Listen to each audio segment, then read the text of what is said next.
Bonjour à tous et bienvenue dans cette nouvelle vidéo, la première vidéo pronostic de cette chaîne. Pourquoi pronostic? Parce qu'aujourd'hui, on va pronostiquer la TOTY de FIFA 22. Alors qu'est-ce que c'est que la TOTY?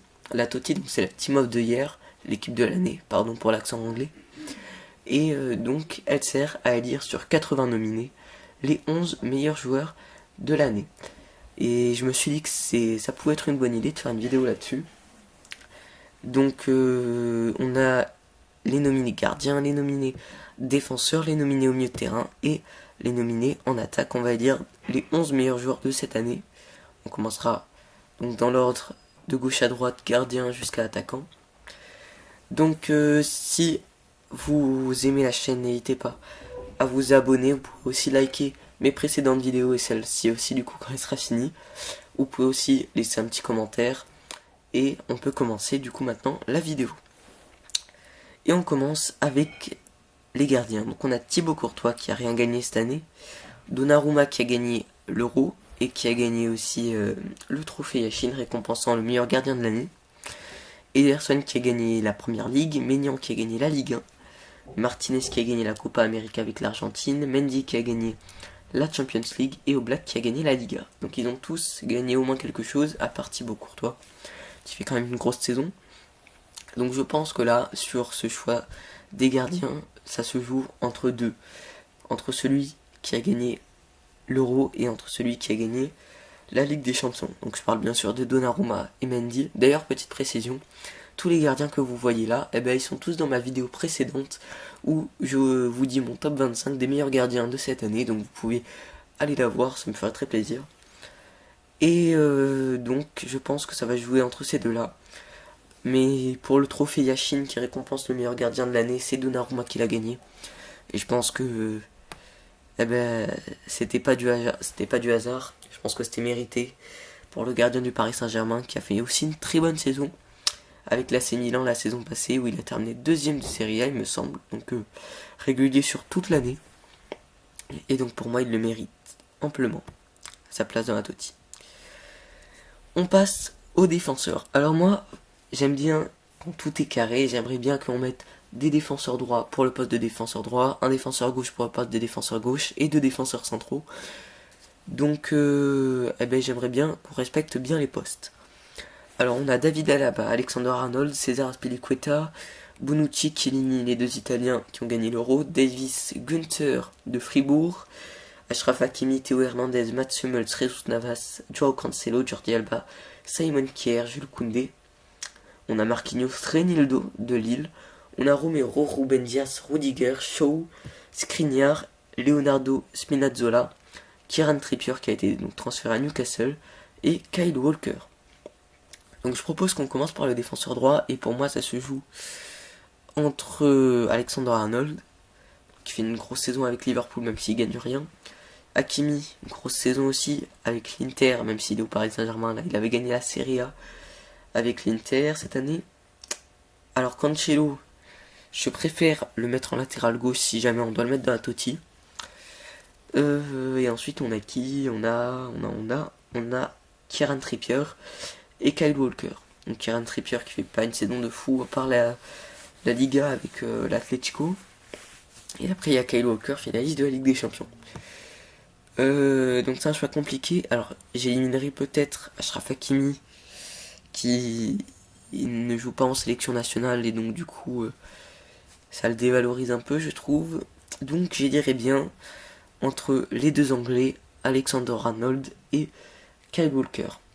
Donc c'est très compliqué parce que d'un côté il y a Alexander Arnold qui a rien gagné cette année mais qui a un talent incroyable, que ce soit pour sa qualité de coup de pied arrêté, pour ses frappes venues de nulle part, pour ses centres. Et après on a Kyle Walker pour sa vitesse, sa régularité. Finaliste de la Ligue des Champions, Kyle Walker et qui a gagné la Première Ligue. Donc c'est dur, mais je pense que je vais mettre Alexander Arnold. Parce que je trouve que ce joueur, il est vraiment ultra complet. Il est bon dans les coups de pied arrêtés, dans le jeu.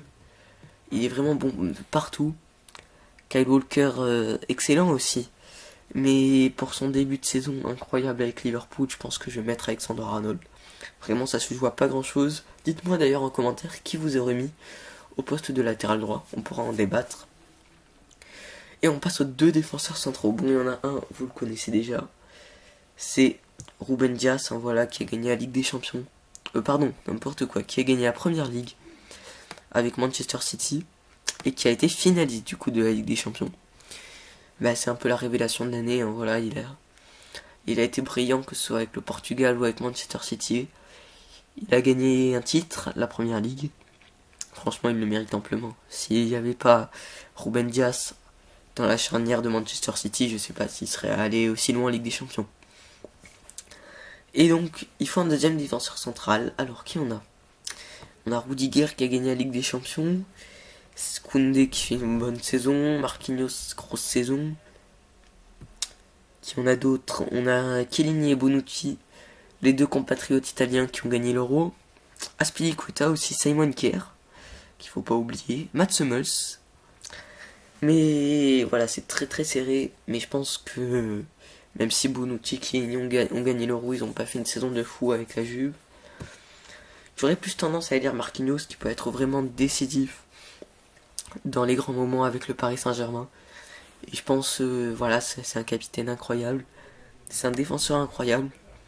Et même s'il est un peu moins performant que Ruben Dias sur cette année, je pense qu'il mérite amplement sa place sur la Totti. Ça aurait pu être aussi Antonio Rudiger, mais je pense que Marquinhos le mérite un peu plus, au vu de ses performances en sélection nationale.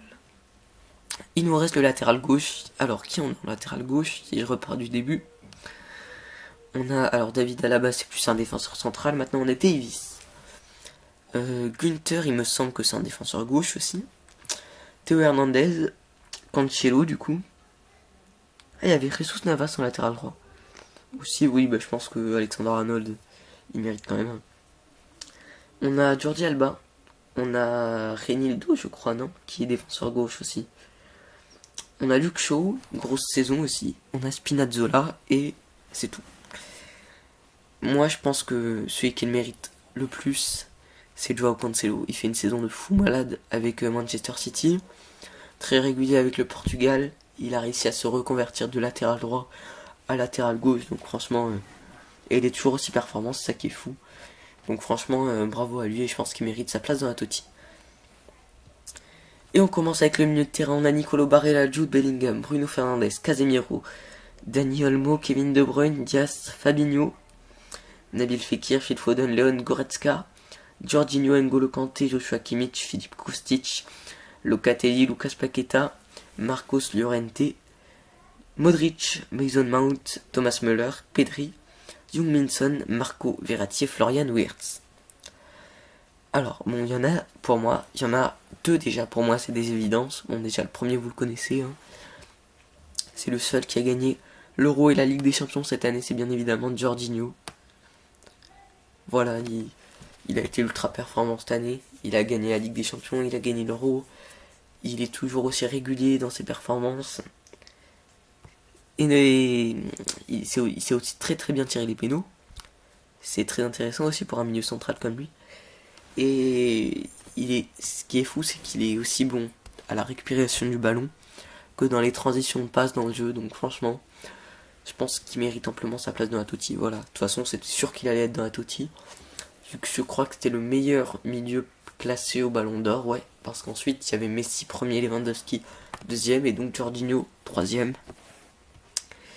Alors, qui en a d'autres? Il y a du très beau monde.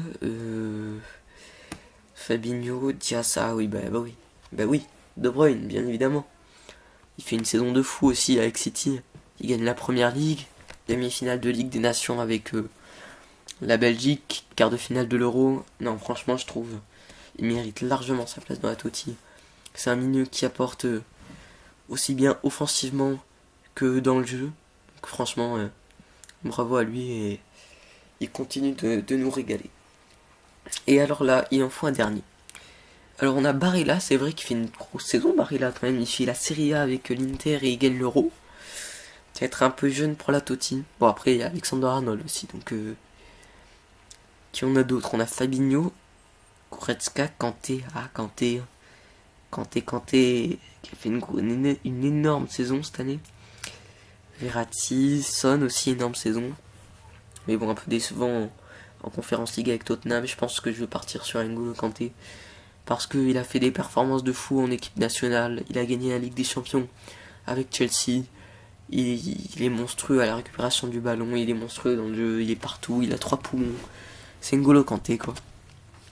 Et donc on va passer à l'attaque. On a Karim Benzema, Federico Chiesa, Cristiano Ronaldo, Jonathan David, Gérard Moreno, Jack Grealish, Erling Haaland, Ciro Immobile, Lorenzo Insigne, Harry Kane, Robert Lewandowski, Romelu Lukaku, Lautaro Martinez, Kylian Mbappé, Léo Messi, Neymar, Mikel Oyarzabal, Dimitri Payet, Mohamed Salah, Luis Suarez, Dusan Tadic et Vlahovic. Alors, déjà je pense qu'on est obligé de mettre dans la Totti le ballon d'or, Léo Messi, hein, voilà, qui fait une énorme saison, plus en sélection nationale cette fois, parce qu'il a gagné la Copa América et tout, mais il a fait aussi une saison pas mal avec le Barça, c'était le seul joueur qui tenait encore la route l'an dernier. Et après, avec le Paris Saint-Germain, un début de saison un peu compliqué, mais je suis sûr que avec la qualité de jeu qu'il a, il peut rapidement apporter de grosses offensives au Paris Saint-Germain. Et voilà, je pense qu'il a une qualité technique exceptionnelle et qui mérite amplement sa place dans la Totti. En plus, il est attaquant droit, donc on peut le mettre ici dans la Totti, ça sera parfait.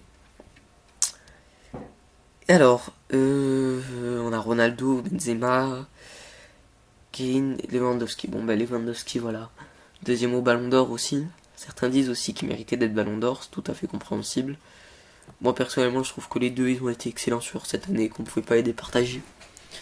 Alors, Lewandowski, la machine à but bavaroise. Il a marqué plus de buts que de matchs, quasi, je crois. Et même si avec la Pologne, il fait pas une perte de dingue à l'Euro, ça reste le joueur qu'il est, ça reste RL9B, Robert Lewandowski, et voilà quoi, offensif, dans les passes il est très bon, dans le jeu technique aussi, que ce soit dans les retournées, dans les dribbles, incroyable. Donc excellente saison. Alors après on a Mbappé, Neymar, mais je pense qu'il mérite un peu moins. Mohamed Salah, ah voilà.